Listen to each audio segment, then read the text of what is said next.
Okay, good afternoon, everyone. Let's just give it a few more seconds here to allow some of our other attendees to jump on before we get fully started.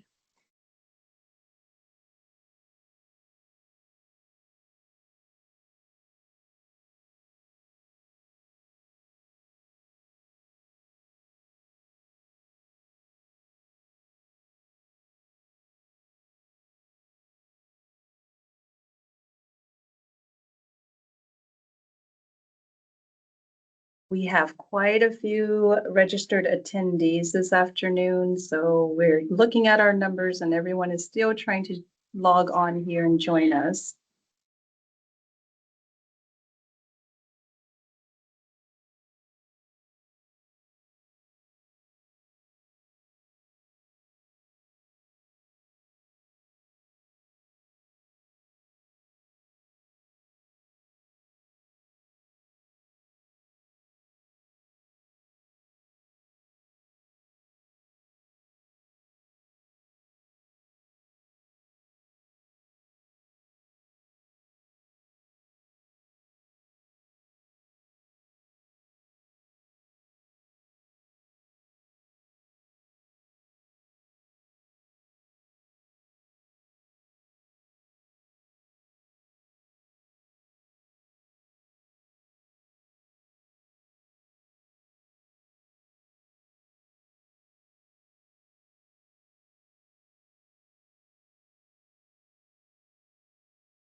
Okay, everyone, I think we've got a lot of our attendees online here now. So as they're coming on, I want to take a minute to just welcome everyone and thank you for joining us this afternoon here at HCD. I'm Joanna Nguyen, and you're not seeing my picture because we wanted to start you out with our occupancy PowerPoint here. And so you'll see that for a minute. I have with me Katie Jones and Melody Rosales, who are our specialists, and you'll be hearing from them in a little bit here. But I am, again, Joanna Nguyen. I am the section chief overseeing our occupancy and compliance section. We are very excited to have everyone join us today because we are introducing to you the new Consolidated Annual Occupancy Workbook. And many of you have been completing forms such as the 185, 186, 187, just to name a few over the past many years. So again, we're excited to have this new workbook because it's going to consolidate 6 reporting forms, which will allow our sponsors to streamline their reporting processes, allow for additional time and less burden administratively. We're going to walk you through the workbook today, and we'll also have some time for questions at the end as well. So again, thank you for joining us. I'll turn this over to our specialist, again, who will walk through the workbook with you. As a reminder, we are recording this session for our attendees who are, or not our attendees, but those who are not able to attend the session this afternoon with us. So with that, I'll turn it over to Katie so we can get started.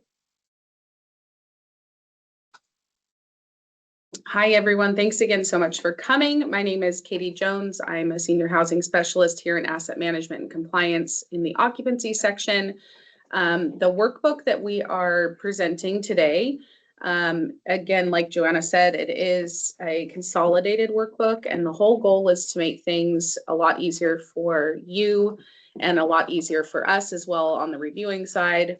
But if you have any questions as we go through the presentation today, please feel free to put them in the chat. We do have a couple members of the team that will be reviewing and trying to answer them live. But if there's anything that doesn't get answered live, don't worry. We will follow up with an email to our attendees with answers to those questions. So without further ado, typically our projects that have supportive housing or special needs will be required to submit an annual report, and that's due 90 days after the project's fiscal year end. And that part of this is not going to change.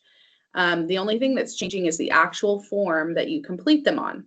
So if you previously had submitted an AMC 185, which was for supportive housing, or an AMC 187, which was for special needs, or GHI, the Governor's Homelessness Initiative, those would be submitted here. There are additional workbooks that we were issuing as supplemental workbooks for the No Place Like Home program and the Veterans Housing and Homelessness Prevention programs, as well as workbooks for the AAMAR and lead-based paint for our home projects. So all of that is here now. So again, what we're going to be doing is combining all of these reports into one workbook. It does require the same components that you would be used to seeing in the previous reports that you were working on. So our hope is that the transition will be pretty smooth for you guys. Our goal was to make this a really easy transition so that it didn't appear super differently, but didn't require you to submit the same information across multiple reports. So tab 1, as you previously remember, and I'm going to show you guys a picture of it in just a second, but I want to break down what you're going to be putting in tab 1. Project information, like the name, location, the contract number, the unit breakdown, which would specify the number of restricted units, HCD assisted units, and non-restricted units. And then any special populations like supportive housing units, special needs, GHI units, all that stuff is going to be detailed here on tab 1. And then as always, we do require you to certify and submit. So here is what a snapshot of that tab looks like. You can see up in the top left corner, you've got a very similar structure to what you're used to putting in. You can enter up to 3 regulatory agreement numbers where you can say, you've got a home contract, you've got a VIP contract, and you've got an NPLH contract on this sample. And then what this form will do is bring those contracts into each having a column of their own, where you can then specify, per the regulatory agreement, we have this many supportive housing units or this many special needs units. Okay. And then down at the bottom, there's actually a section for GHI, but it's cut off of the snapshot. In the top right corner, you'll see some very specific questions about what kind of funding that you have. So some of you may know that we have 2 types of NPLH funding here at HCD. We have one that's direct recipients from HCD and one that's called alternative process counties, which is when the funds are allocated from the county, not HCD. So we do need to know whether that applies to you. We also need to know if you have VHHP funding or home CHODO funding. And what that does is it opens up these other tabs down at the bottom that apply specifically to NPLH, VIP, or home. Okay, so tab 2 is what we would consider the meat and potatoes of this form. It's going to be very similar to tab 2 of the AMC 185 and 187, the former supportive housing and special needs reports. And what it is a look at the household level data. So same as before, you're going to enter the household ID number. You're going to be entering things like the tenant composition, the income amount, the AMI levels, the source of income, and then more specifically, the supportive housing and special needs designations. So this is what that looks like. What you can see here, the yellow is general information. The yellow cells are just very general information. These columns that say HCD contract number, columns IJK, those actually transport over automatically from tab 1. But anything in green is going to apply to supportive housing. Anything in the salmon color is going to apply to special needs. And then anything in the gray is Governor's Homelessness Initiative. What this really does is it takes small data requirements from each of those former reports and puts them in one place.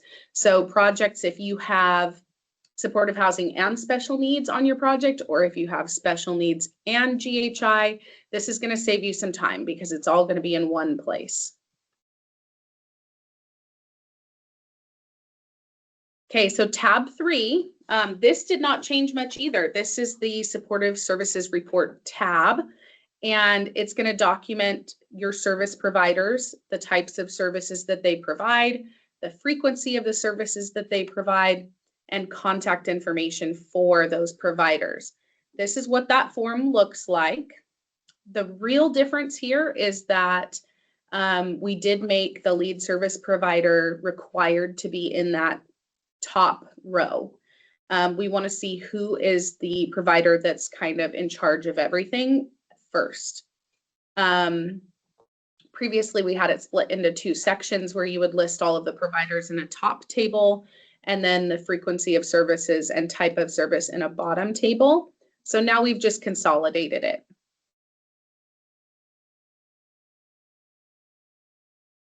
So the measurable outcomes tab, some of you may not be familiar with this because previously it was only applicable to certain projects or certain types of funding, but we'd really like to gather it from all projects now. It helps us look at things that are really important to understanding if the project is successful in multiple ways. Things like residential stability, increased in outcomes for the residents, and other things. If the outcome evaluations are low, the sponsor may be asked for an explanation. So let me show you what we mean. Some of this will be familiar for some, and some of it will be new for some. But things like residential stability, here in this top row, we might say, our outcome goal was that the tenant would maintain permanent supportive housing. The objective, for example, might be 95% of tenants will maintain housing with needed services for 2 years. And then if you come over to the next column, the actual outcome may be 95% of tenants maintained housing for 1 year. And the evaluation would then be, well, we fell short in the length, the retention period. So if we see things like that at HCD, just know that we may come and question and want an explanation for that. There are several categories here, and just know that it's going to be subjective to each project. But we do like to see the same goals year over year. And so with that, I'm going to introduce Melody Rosales. She's going to help us walk through the tabs that are specific to the NPLH program and the VHHP program. Hi, everybody. I'm Melody Rosales. I'm a housing specialist here at HCD. I'm very excited to be going through these tabs with you. We are super excited about this workbook. Continuing on here from where Katie left off, we're going to get into tab 5, which is our No Place Like Home annual monitoring report tab. This tab is required by No Place Like Home funding, and it complements the occupancy report tab. This is going to cover everything in that section 214 of the No Place Like Home guidelines that's required for reporting, things like project specific data, your head of household demographics, and your tenant specific questions. These are going to go into things like how many units are occupied and vacant, income levels, gender, race, ethnicity, things like that. And it's also going to track veteran status, mental health, diagnoses, referral sources, and prior living situations as well. In the next slide, we're going to take a look at that No Place Like Home annual monitoring report tab.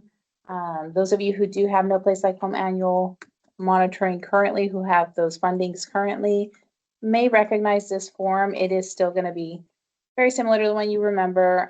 It's just going to be included in that workbook now. So this is what that tab looks like, and it's still got the same information. We're still asking for that first upper portion is going to be all specific to the project. It's going to be things like your reporting year, your report date, start and end date, any contract numbers. This one can hold up to 6 different 6 different regulatory agreement contract numbers. And then you're gonna have project name, address, city, state, county, those type of things here. And we're gonna get into project-specific data. This is gonna ask questions on whether or not this is an initial lease-up year, what the number of occupied no place like home units are at the end of the reporting period and at the beginning, and the number of vacant units at the end of the reporting period. It's also gonna ask number of household members, number of move-ins, move-outs, non-assisted units, including manager units and market rate units. And it's gonna ask for any non-HCD units that are only funded by other sources. This would be things like TCAC, things like USDA, things like that. And it goes into project services, amenities, occupancy restrictions, and then further down, it's gonna get into household information. This is gonna be your race and ethnicities, your AMI levels, and things of that sort. Next, we're gonna talk about the VHIP occupancy report. This is also gonna be included in the workbook. So tab 6 is our VHIP occupancy report.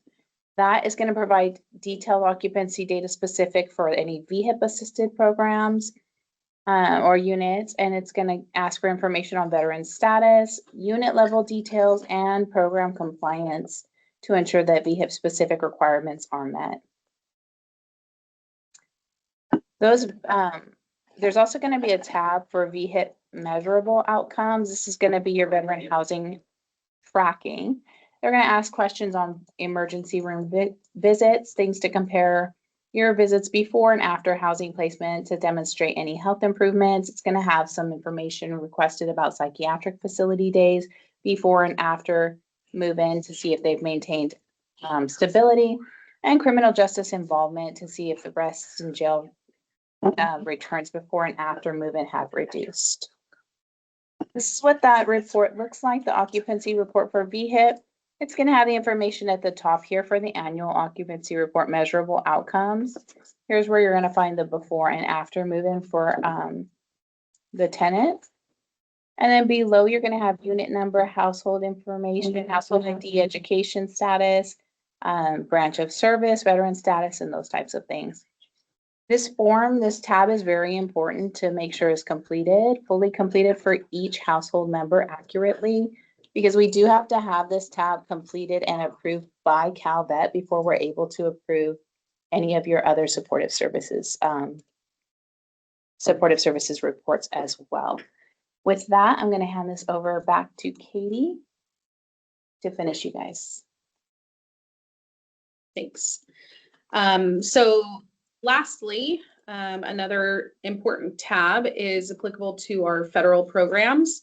So the annual affirmative marketing analysis report is also going to be included in this, as well as the lead-based paint. This applies to the Home Chodo, as well as National Housing Trust Fund, Housing for Healthy California, and NSP. So what it's going to ask you to detail is the same exact thing that you've always put in your AAMARs. If you have any questions about this, you can obviously reach out to your occupancy rep, but it does talk about the census data, as well as any protected classes that you might be required to or might be targeting due to local preference, as well as any requirements that are existing. It does ask you to enter information about lead-based paint, pretty self-explanatory. And again, this is what the tab looks like. It's exactly the same report that you guys are used to filling out, except now it's included in this workbook. So as far as best practices, again, the annual reports are always due 90 days after the end of the project's fiscal year. Previously, the NPLH report was due a little bit later in the year, but we're just going to bump it up and have it due at the same time. Make sure that you are maintaining accurate records throughout the year and that you are working to be ready and prepared to submit the report. If you're maintaining your files cleanly and neatly, this should be super easy to do. Make sure that you look at your regulatory agreement before you fill this out. It's really important to see it's specifically Exhibit B that will detail all of the requirements that your project has to fulfill throughout the year when it pertains to supportive housing or special needs. So make sure that you detail everything and have it align with your regulatory agreement.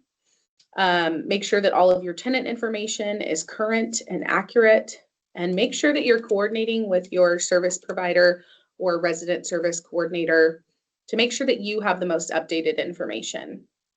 We do ask that you give us a couple of weeks when it's submitted to have it returned back to you as reviewed and accepted, or if there's any feedback or corrections needed, just because a lot of reports come in on the same day. So yours might be further down the line, or it might be at the top.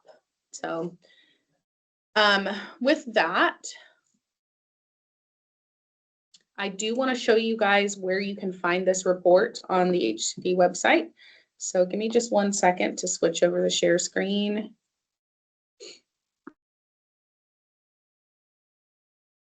Sorry.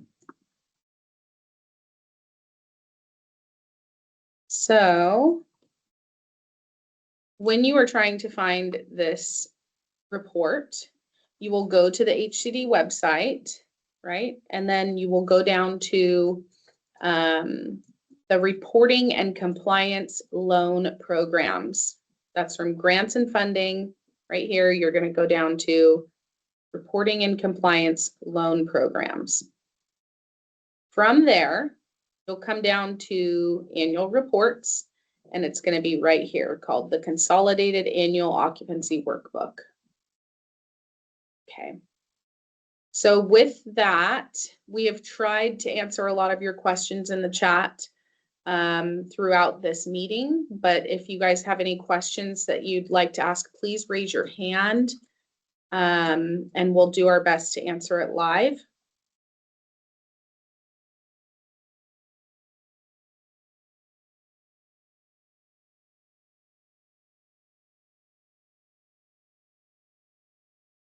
I see a question from Malin Rodriguez.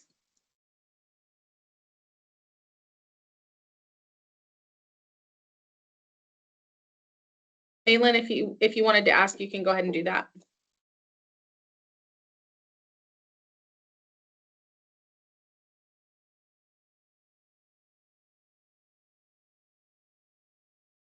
Okay. It sounds like we can't hear you, Malin. So maybe you're on mute.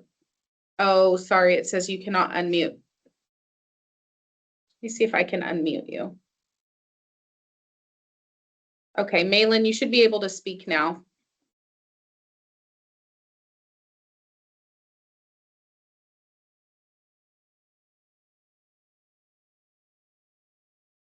Okay, while you figure that out, I'm going to go ahead and move on to the next person. Debbie, let me unmute you. Give me 1 second. Okay, Debbie, you should be able to talk. Oh, there you go. Oh, there's Malin. Yeah, sorry about that. It takes forever. Just quick question on this form. Is this the new form now that we need to use for the April 1 submission across all projects? Across all programs. This would be applicable to any project that has supportive housing, special needs, or VHHP, NPLH, or federal programs. So this does not replace the schedule of rental income. It doesn't replace the budget or the audit. It just replaces those previous special needs and supportive housing reports. Yes, I understand that part. I'm talking about this April 1, which is this submission, which is the audit submission, the annual. So you're saying we should use this form now. We should not use the old form. This is the form that you'll be using for your April 1st due date. Yes, that's correct. And that includes VHHP program, right? Correct. Okay. Thank you. Welcome. And then I think, Debbie, you should be able to unmute if you want to.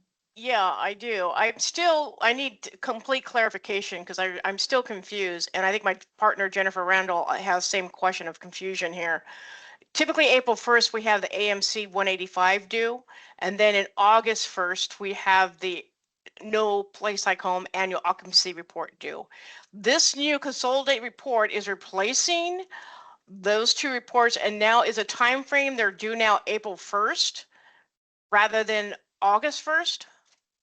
So the annual reports are still due April 1st, but the NPLH report has been combined into this to make them all due at the same time.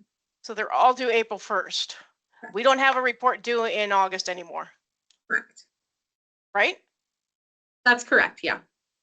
Okay, everything is due April 1st, which is now a very tight time frame for us to get it together. So, okay, thank you. You're welcome.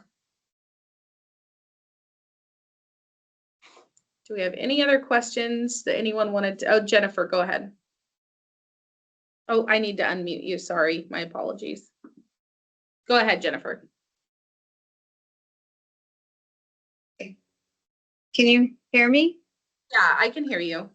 Okay, awesome. I did start to play around with this spreadsheet, and I found on page or on tab 1, there's some fields that won't let you enter data, and then tab 2, the drop down in the N column has nothing in the drop down. So I don't know if it's something, because I directly downloaded it from the HCD website, but I noticed there's some fields that it tells me to add stuff, but I can't get it to work. Some of the fields are dependent on data being entered in previous cells. So if you'd like, I can meet with you after and we can kind of walk through it cell by cell. That would be great. Yeah, no worries. Do